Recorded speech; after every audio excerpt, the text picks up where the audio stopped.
Hare Rama, Hare Rama, Rama Rama, Hare Hare.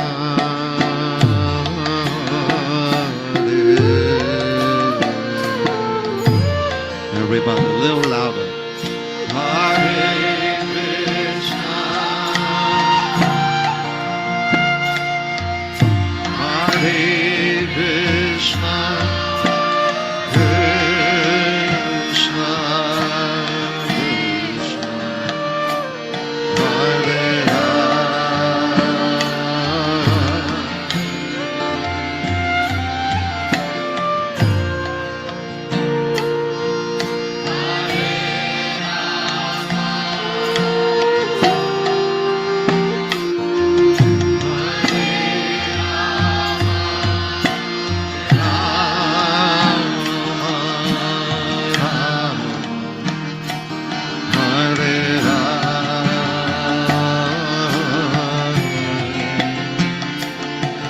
one more time, everybody, a little louder, please.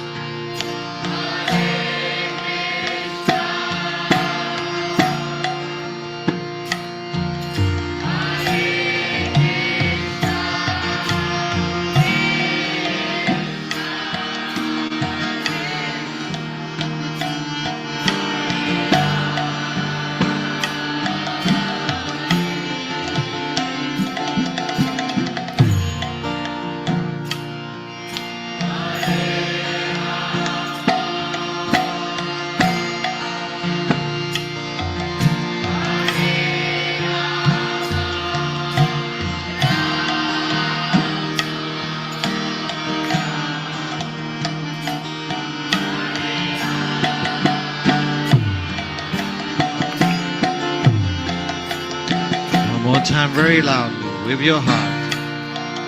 Hare Krishna, Hare Krishna, Krishna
Hare Krishna,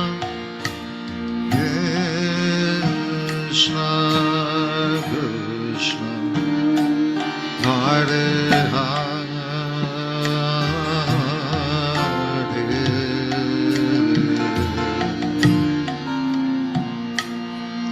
Hare Rama,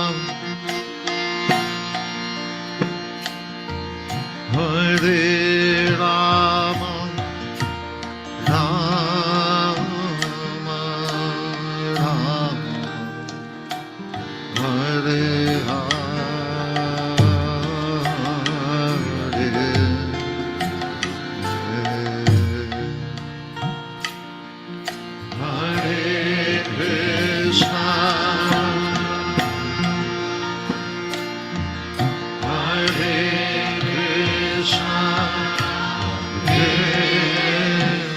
Krishna Krishna, Hare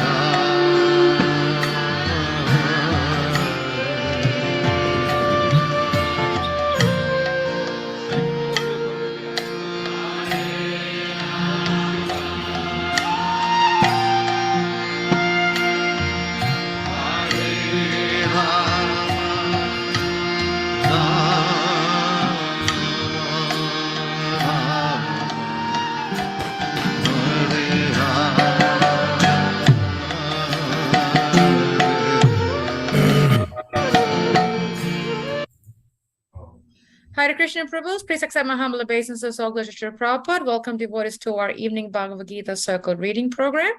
We continue with chapter 15, verse 6. The chapter is entitled The Yoga of the Supreme, and it's going to be read and explained to us by His Grace Balabhadra Bhattacharya Prabhu. Hare Krishna Prabhu, please accept my humble obeisances. All glory to Srila Prabhupada. Hare Krishna, Maharaj, accept my obeisances. All glory to Srila Prabhupada. And it's all yours, Prabhu. Thank you for such a nice gift. Mam Vishnu Budhaya Krishna Prasabhutale Srimati Bhakti Viranta Swami Iti Namane Namaste Saraswati Deve Gaudavani Pracharane Nirvishesha Shunyavadi Paschatya Starne Jai Shri Krishna Chaitanya Prabhu Nityananda Shri Advaita Gadadhar Shivasadi Go Bhaktavinda Hare Krishna Krishna Krishna Hare Hare Hare Rama Rama Rama Hare Hare. Bhagavad Gita chapter 15 started with text 6. Na tad basayate surjo na shashanko na pavaka yad gatva na nivartante tad dhamma paramam mama. That supreme abode of mind is not illumined by the sun or moon, nor by fire or electricity. Those who reach it never return to this material world. Purport: the spiritual world, the abode of the Supreme Personality of Godhead Krishna, which is known as Krishna Lok, Golok Vrindavan, is described here. In the spiritual sky, there is no need of sunshine, moonshine, fire, or electricity, because all the planets are self-luminous. We have only one planet in this universe, the sun, which is self-luminous. But all the planets in the spiritual sky are self-luminous. The shining effulgence of all those planets, called Vaikunthas, constitutes the shining sky known as the Brahma Jyotir. Actually, the effulgence is emanating from the planet of Krishna, Goloka Vrindavan. Part of that shining effulgence is covered by the Mahat Tattva, the material world. Other than this, the major portion of that shining sky is full of spiritual planets, which are called Vaikunthas, chief of which is Goloka Vrindavan. As long as a living entity is in this dark material world, he is in conditional life.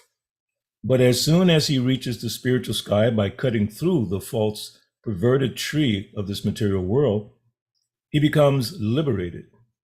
Then there is no chance of his coming back here. In his conditional life, the living entity considers himself to be the Lord of this material world. But in his liberated state, he enters into the spiritual kingdom and becomes an associate of the Supreme Lord. There he enjoys eternal bliss, eternal life, and full knowledge. One should be captivated by this information. He should desire to transfer himself to that eternal world and extricate himself from this false reflection of reality. For one who is too much attached to this material world, it is very difficult to cut that attachment. But if he takes to Krishna consciousness, there is a chance of gradually becoming detached. One has to associate himself with devotees, those who are in Krishna consciousness. One should search out a society dedicated to Krishna consciousness and learn how to discharge devotional service. In this way, he can cut off his attachment to the material world. One cannot become detached from the attraction of the material world simply by dressing himself in a saffron cloth. He must become attached to the devotional service of the Lord. Therefore, one should take it very seriously that devotional service, as described in the 12th chapter, is the only way to get out of this false representation of the real tree. In chapter 14, the contamination of all kinds of processes by material nature is described. Only devotional service is described as purely transcendental. The words paramamama are very important here. Actually, every nook and corner is the property of the Supreme Lord, but the spiritual world is param, full of six opulences. The Katha Upanishad 2:2-15 also confirms that in the spiritual world there is no need of sunshine, moonshine, or stars. Natatra suryo batina chandra tarakam. For the whole spiritual sky is illuminated by the internal potency of the Supreme Lord. That supreme abode can be achieved only by surrender and by no other means. Text number 7. Mamayavamsho jiva loke jiva bhuta sanatana mana shastanindriyani prakriti stani karshati. The living entities in this conditioned world are my eternal fragmental parts. Due to conditioned life, they are struggling very hard with the six senses, which include the mind. Purport. In this verse, the identity of the living being is clearly given. The living entity is the fragmental part and parcel of the Supreme Lord, eternally. It is not that he assumes individuality in his conditional life and in his liberated state becomes one with the Supreme Lord. He is eternally fragmented. It is clearly said, Sanatana. According to the Vedic version, the Supreme Lord manifests and expands himself in innumerable expansions, of which the primary expansions are called Vishnu Tattva, and the secondary expansions are called the living entities. In other words, the Vishnu Tattva is the personal expansion, and the living entities are these separated expansions. By his personal expansion, he is manifested in various forms like Lord Rama, Shingadeva, Vishnu Murti, and all the predominating deities in the Vaikuntha planets. The separated expansions, the living entities, are eternally servitors. The personal expansions of the Supreme Personality of Godhead, the individual identities of the Godhead, are always present. Similarly, the separated expansions of living entities have their identities. As fragmental parts and parcels of the Supreme Lord, the living entities also have fragmental portions of his qualities, of which independence is one. Every living entity, as an individual soul, has his personal individuality and a minute form of independence. By misuse of that independence, one becomes a conditioned soul. And by proper use of independence, he is always liberated.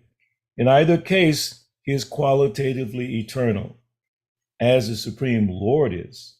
In his liberated state, he is freed from this material condition, and he is under the engagement of transcendental service unto the Lord.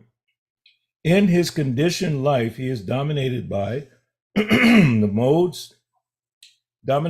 material modes of nature, and he forgets the transcendental loving service of the Lord. As a result, he has to struggle very hard to maintain his existence in the material world.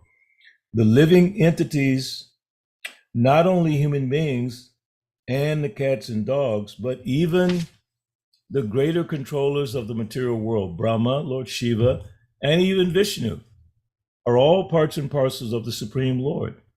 They are all eternal, not temporary manifestations. The word karshati, struggling or grappling hard, is very significant. The conditioned soul is bound up as though shackled by iron chains. He is bound up by the false ego, and the mind is the chief agent which is driving him in this material existence. When the mind is in the mode of goodness, his activities are good. When the mind is in the mode of passion, his activities are troublesome. And when the mind is in the mode of ignorance, he travels in the lower species of life. It is clear, however, in this verse that the conditioned soul is covered by the material body with the mind and the senses, and when he is liberated, this material covering perishes.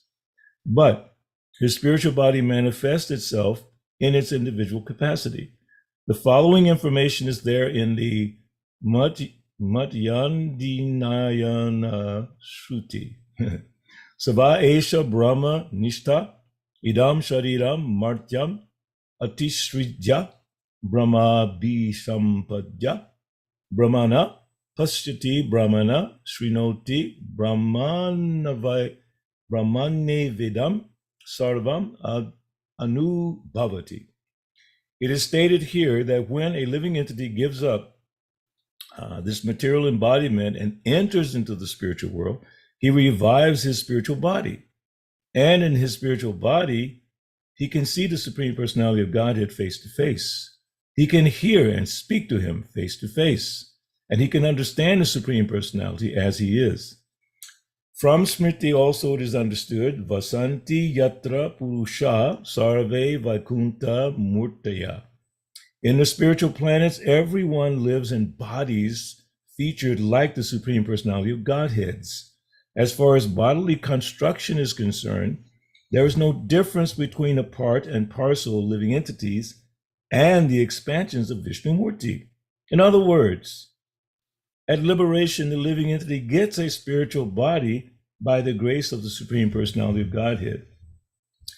The words Mamaya Vamsha, fragmental parts and parcels of the Supreme Lord, are also very significant. The fragmental portions of the Supreme Lord, the fragmental portion of the Supreme Lord is not like some material broken part. We have already understood in the second chapter that the spirit cannot be cut into pieces. This fragment is not materially conceived. It is not like matter, which can be cut into pieces and joined together again. That conception is not applicable here because the Sanskrit word sanatana, eternal, is used. The fragmental portion is eternal. It is also stated in the beginning of the second chapter that in each and every individual body, the fragmental portion of the Supreme Lord is present. Dehino smin yata dehe. That fragmental portion, when liberated from the bodily entanglement, revives its original spiritual body in the spiritual sky, in a spiritual planet, and enjoys association with the Supreme Lord. It is, however, understood here that the living entity, being the fragmental part and parcel of the Supreme Lord, is qualitatively one with the Lord, just as the parts and parcels of gold are also gold. Text number 8.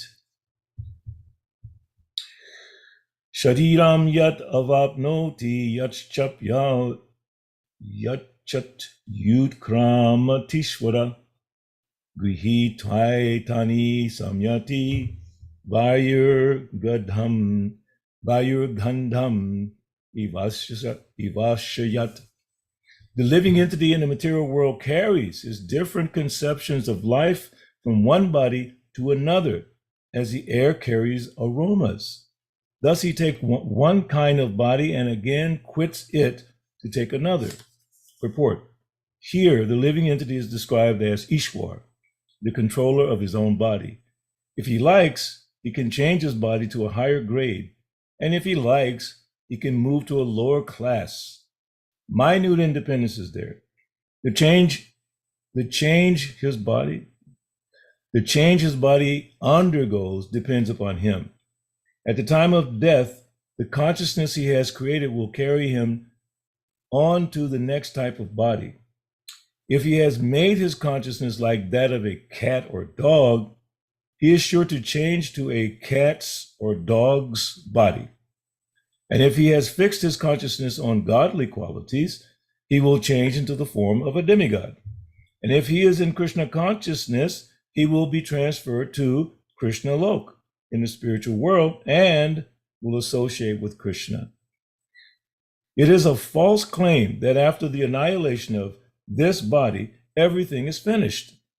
The individual soul is transmigrating from one body to another, and his present body and present activities are the background of his next body. One gets a different body according to karma, and he has to quit this body in due course. It is stated here that the subtle body, which carries the conception of the next body, develops another body in the next life. This process of transmigrating from one body to another and struggling while in the body is called karshati, or struggle for existence. Text number 9. Shrotram chakshu asparshanam cha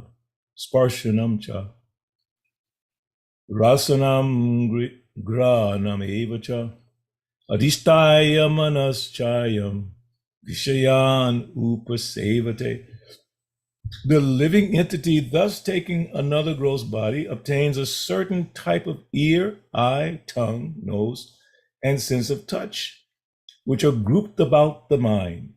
He thus enjoys a particular set of sense objects. Purport. In other words, if the living entity adulterates his consciousness with the qualities of cats and dogs, in his next life he gets a cat or dog body and enjoys. Consciousness is originally pure, like water.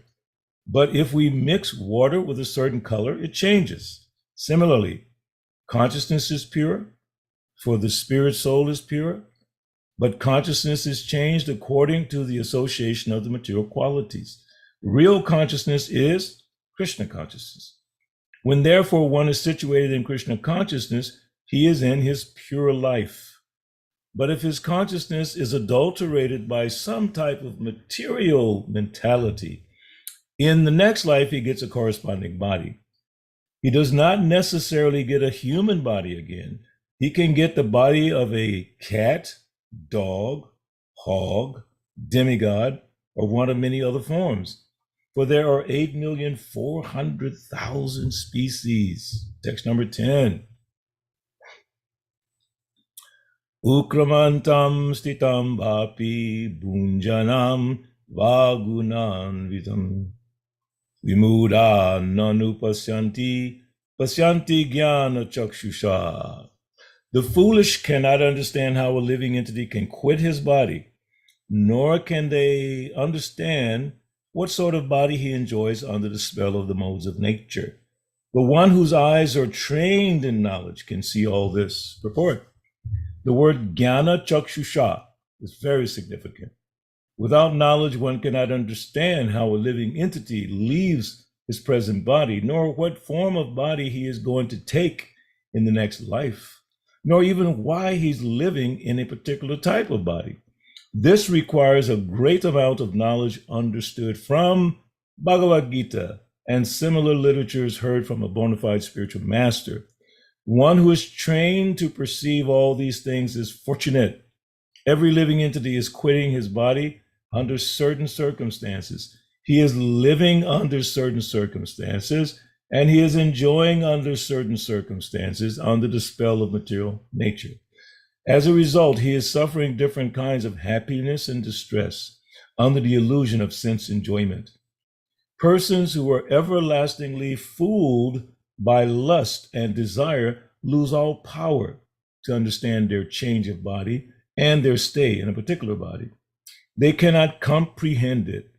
Those who have developed spiritual knowledge, however, can see that the spirit is different from the body and is changing its body and enjoying in different ways.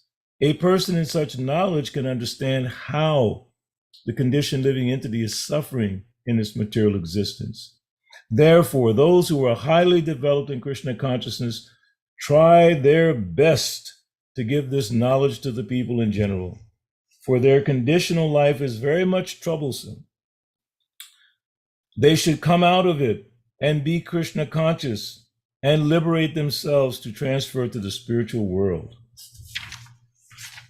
Text 11. I think we have time. Yatanto yoginas chainam pasyant yatman yavastitam yatanto pyakritatmano nainam pasyant yachetasa. The endeavoring transcendentalists who are situated in self-realization can see all this clearly. But those whose minds are not developed and who are not situated in self-realization cannot see what is taking place, though they may try. Report. There are many transcendentalists on the path of spiritual self-realization. The one who is not situated in self-realization cannot see how things are changing in the body of the living entity. The word yoginaha is significant in this connection. In the present day, there are many so-called yogis, and there are many so-called associations of yogis, but they are actually blind in the matter of self-realization. They are simply addicted to some sort of gymnastic exercise and are satisfied if the body is well built and healthy. They have no other information. They are called itanto pyakritatmana. Even though they are endeavoring in a so-called yoga system, they are not self-realized. Such people cannot understand the process of the transmigration of the soul. Only those who are actually in the yoga system and have realized the self, the world, and the Supreme Lord. In other words, the bhakti yogis, those engaged in pure devotional service in Krishna consciousness, can understand how things are taking place. Bhagavad Gita ki jai. Thank you so much, Prabhu, for reading these verses. That's one word that keeps coming up that I've noticed, at least in the verses that you've read, is the mind, the mind, the mind. And it makes me wonder, geez, Srila Prabhupada really knew the mind was going to really beat us up.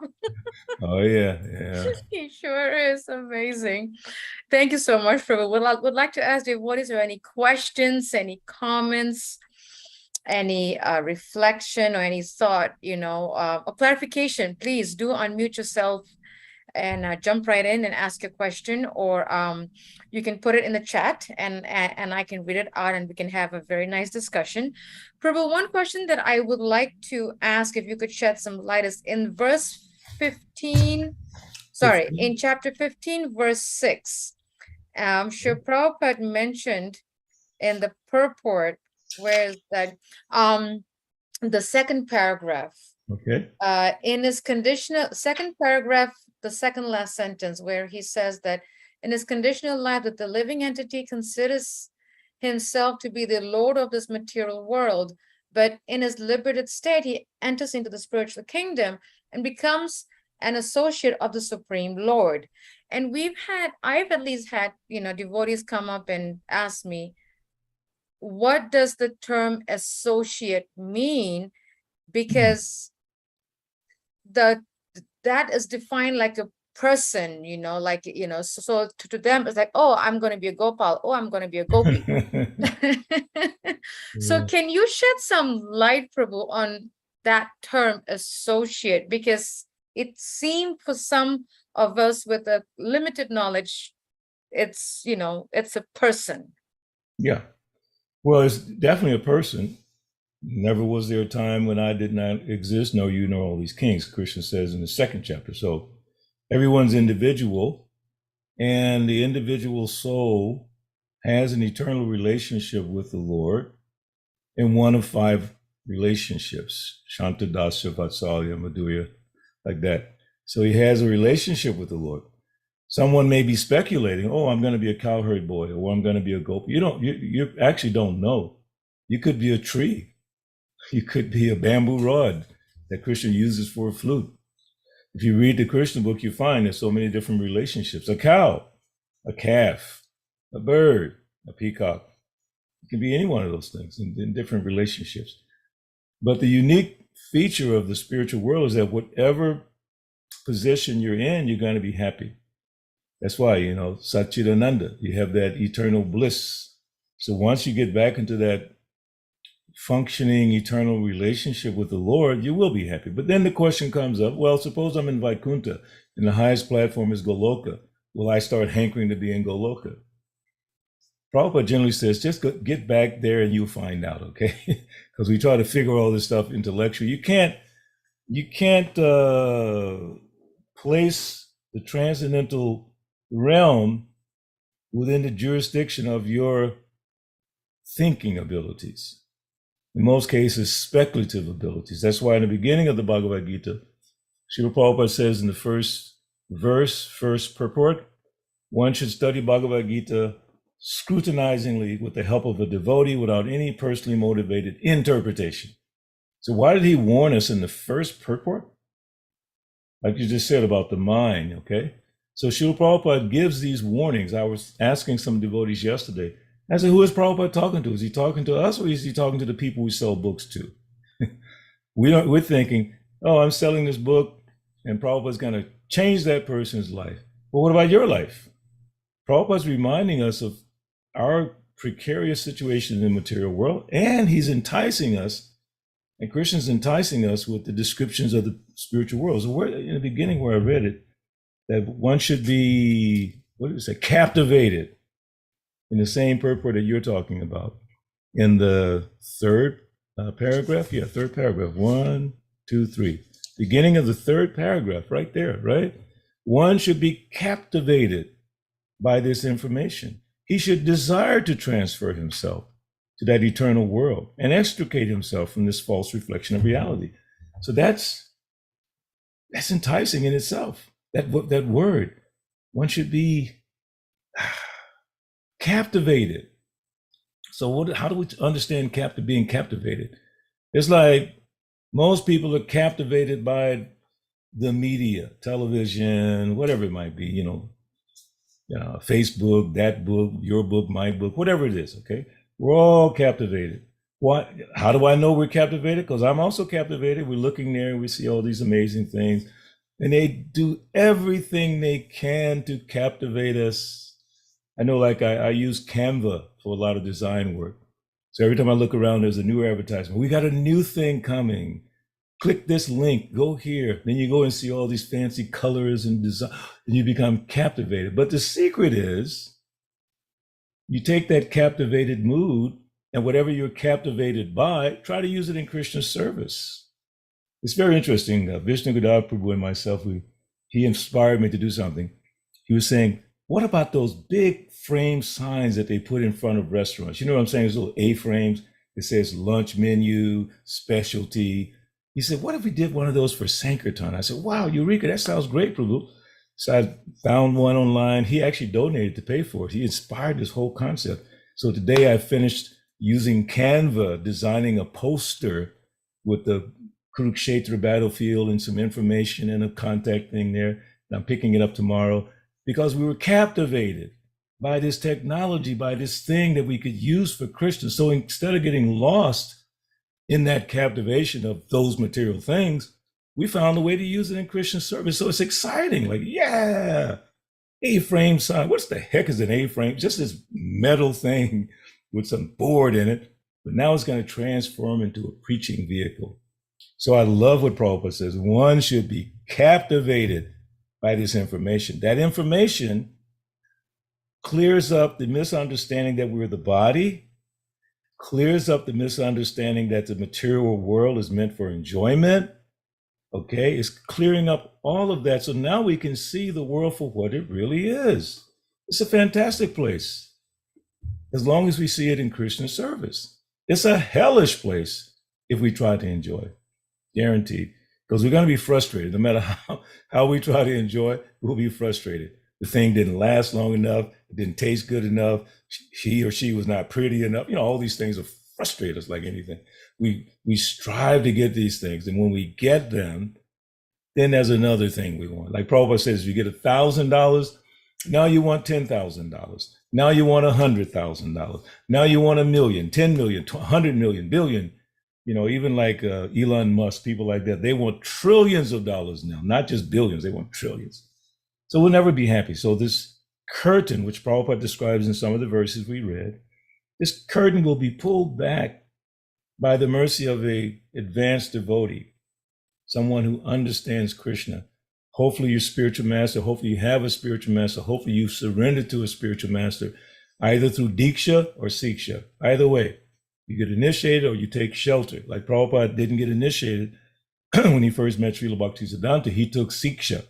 He said, I considered him my spiritual master in my heart, but he didn't get initiated for the next 11 or 12 years. It's amazing. So to your point, Anasuya, that being an associate of the Lord, it's already there. You already have that relationship. It's not like you're going to get a new relationship. You turn the old one in and get a new one. It's not like that. You have an eternal relationship, and it will be revealed to us. And even in this life, it becomes revealed to us, and a representative of Krishna, one of the residents of the spiritual world, will come to us and personally retrain us, because it's not like you flip some switch. You die, you go back to Godhead, you're automatically, boom. We have to be retrained. So Krishna sends a representative, retrains us in how to serve Krishna. We also get a chance to go to be with him in his different pastimes. It's amazing. So yes, we have these relationships, so don't speculate which one it is. Prabhupada never said what his relationship with Krishna was. Never once did he ever say it. Do you have any record of that? He never said it. Only Satsrup Maharaj mentioned that Srila Prabhupada in one prayer maybe gave a hint, because in that prayer he says, I long to frolic with you in the cowherd pastures. So that sounds like a cowherd boy, but he didn't say I'm a cowherd boy. He says, I long. Another place said, that remembrance of you came to me in a very nice way today. I'm thinking of you, as he was coming on Jaladuta. But he never said, I am this, I am that. So we should follow Srila Prabhupada's example and don't speculate about who you are in the spiritual world. It will be revealed in due course of time. The only thing we should do is focus on improving our devotional service. Use the same system that successful business people use. And this is one thing they say. You know, you should say, the only thing in business that's important is how can I improve upon that which I already do? Suppose you make widgets. So how can I make a better widget and a better widget and a better widget? So how can I become a better devotee? I know. Prabhupada's already explained. More chanting, more hearing, more serving.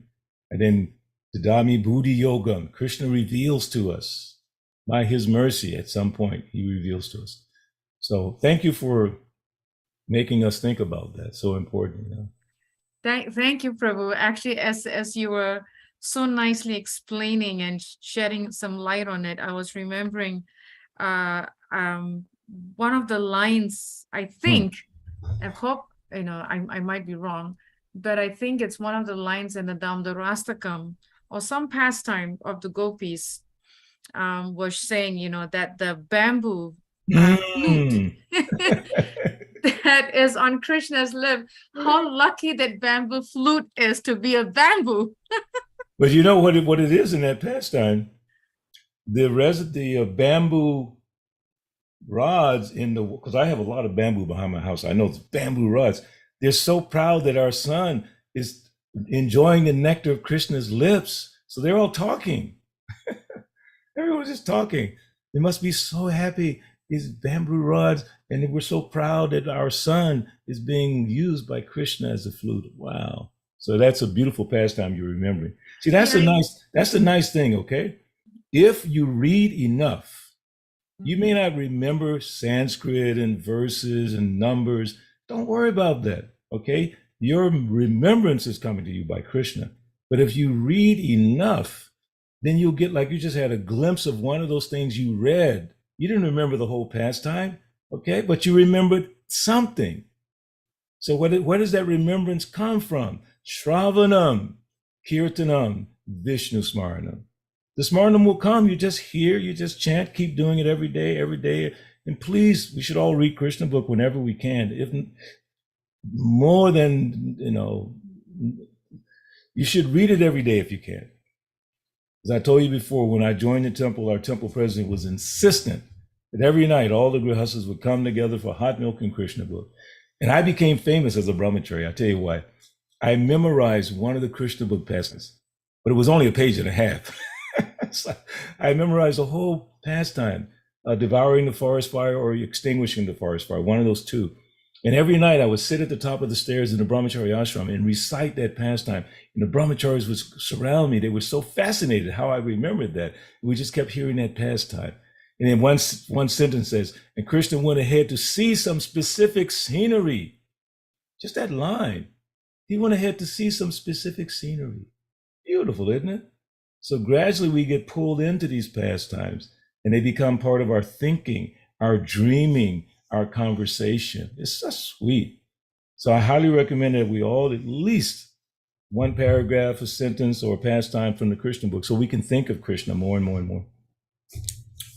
Thank you, Prabhu. Oh, As you were speaking about how you memorize the chapter in the Krishna book, I was remembering my first daughter when she was young. She was addicted, is the right word, addicted to Abhay Charan. Oh, really? Swami's Prabhu. Wow. She was so addicted because that was the only way that I could make her sit down and eat was when she watches Abhay Charan. When I put any other cartoon, she runs away thinking that it's some demon or something. I don't know what it is, but anyway. But she watched it so much. I remember at least the first 4 or 5 at the time was VCR. This was like late ancient. 90s. Yeah, at the time there was no DVDs. It was VCR, and she would watch it over and over. And she watched it so much that at least the first 5 or 6 VCR, she knew the script. Wow. By heart, it was I don't think she remembers anything now, but when she was little, she did. It was fascinating. I mean, it's data in her mind. It'll be there when she needs it. It's there in the mind. Yeah, it was so funny. I had to share that with yes. Beautiful. Any questions from devotees? Any thoughts? Any clarification? Food for thought, please do jump right in and share. We have about 5 more minutes. If you would, someone just went on mute. Was it just my imagination? It was my imagination. Okay. If there are no questions or comments, Prabhu, thank you so much for shedding so much light on this. And thank you to all the devotees for joining us. Such beautiful verses, especially as this chapter 15 is like so amazing. It's like getting deeper and deeper and deeper. Well, you're getting close to 15:15. You know that one. Yeah, that is See, Parikshit. He's the scholar mind, not me, Prabhu. That verse is so wonderful, isn't it?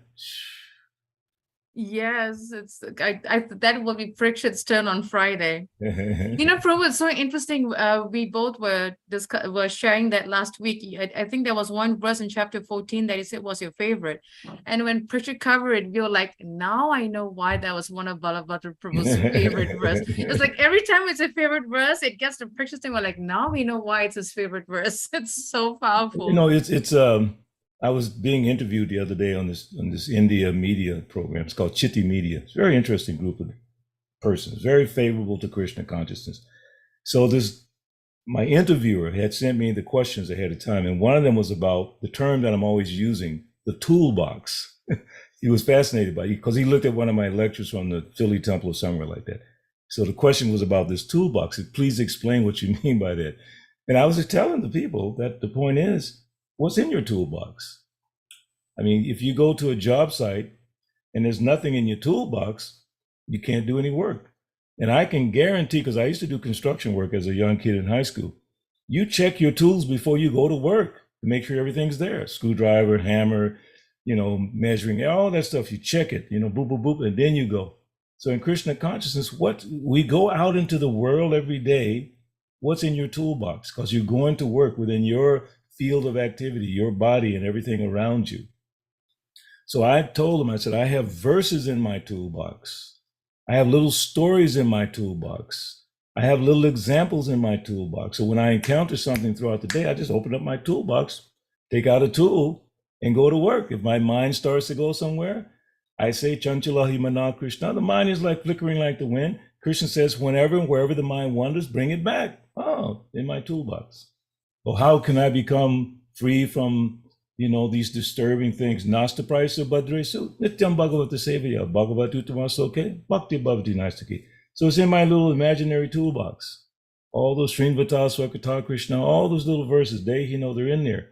So when something happens, I open up my toolbox and turn it a little bit or hammer it a little bit, and my brain goes back into the proper understanding. So I highly recommend that you don't need much in your toolbox. I mean, in a real toolbox, a hammer, a screwdriver, pliers, and some little cutting things, probably enough. You can get the whole thing done. So you just need enough in your toolbox that you can deal with the complexities of life. You don't need a lot. Even Dehi nos Minyata Dehi, that verse, was it 2:13? That's almost enough. Just that one verse can save you from so much anxiety. So yeah. Anyway, I don't know why I went down that road, but you made me think of that. Thank you so much, Prabhu, and thank you for all the devotees for joining us. Such a wonderful class. Vanchakrapti Vyascha, Kripasundavevacha, Patitanam Pavanebhyo, Vaishnavebhyo Namo Namaha, Srila Prabhupada Ki. Jai Srila Prabhupada. Thank you